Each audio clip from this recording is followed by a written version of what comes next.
vaccine and Covishield were approved by the Central Drugs and Standards Committee, India began the world's largest vaccination drive on January 16. Within 3 months, the second wave devastated the country, and by April 30, India was reporting over 4 lakh new cases and 3,500 deaths a day. The factors for the rise were aplenty: Kumbh Mela, election campaigns, sports events like the IPL, festivals and weddings. According to a report in NPR, an additional 4.7 million people died during the pandemic in India, over 10 times the official death toll of 4.14 lakh.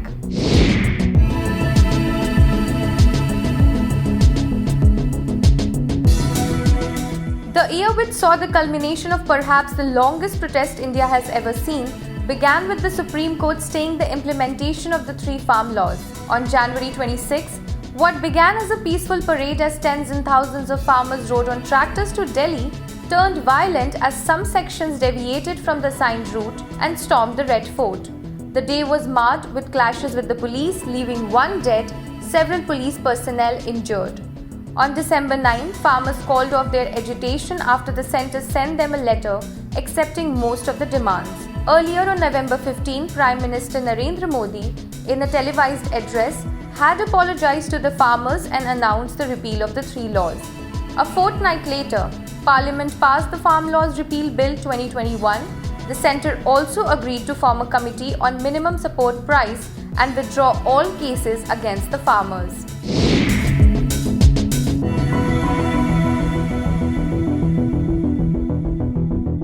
On October 8, the Tata Group got government nod to acquire 100% stakes of Air India for Rs 18,000 crore. Of the total amount, 15% will go to the government and the rest in clearing the debt.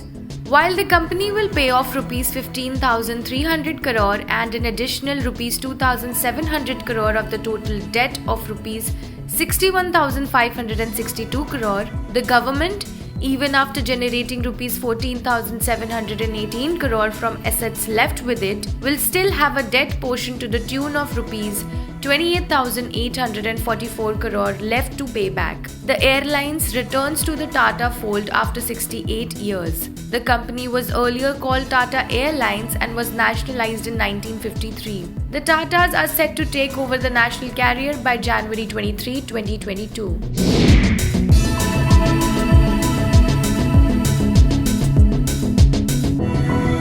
On October 3, the International Consortium of Investigative Journalists started publishing reports based on a leak of about 11.9 million documents from 14 financial service companies around the world. The documents pertain to how prominent people amassed wealth in secret offshore assets. Indians from the list included industrialist Anil Ambani, fugitive businessman Nirav Modi, and cricketer Sachin Tendulkar, among others. On October 4, it was announced that a multi-agency group headed by the chairman of the Central Board of Direct Taxes will monitor investigation into the Panama Papers leak. On November 16, it was reported that the MAG is supervising dispatch of notices via the Income Tax Department to most of the citizens named in the leak.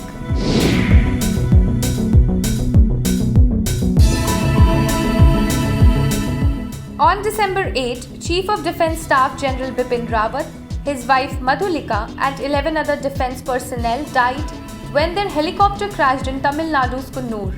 The Mi-17 helicopter was on its way to Defence Services Staff College in Wellington, where General Rawat was to address the faculty and student officers. The helicopter took off from Sulur Air Force Station near Coimbatore at 11:48 am and was scheduled to reach its destination by 12:15 pm.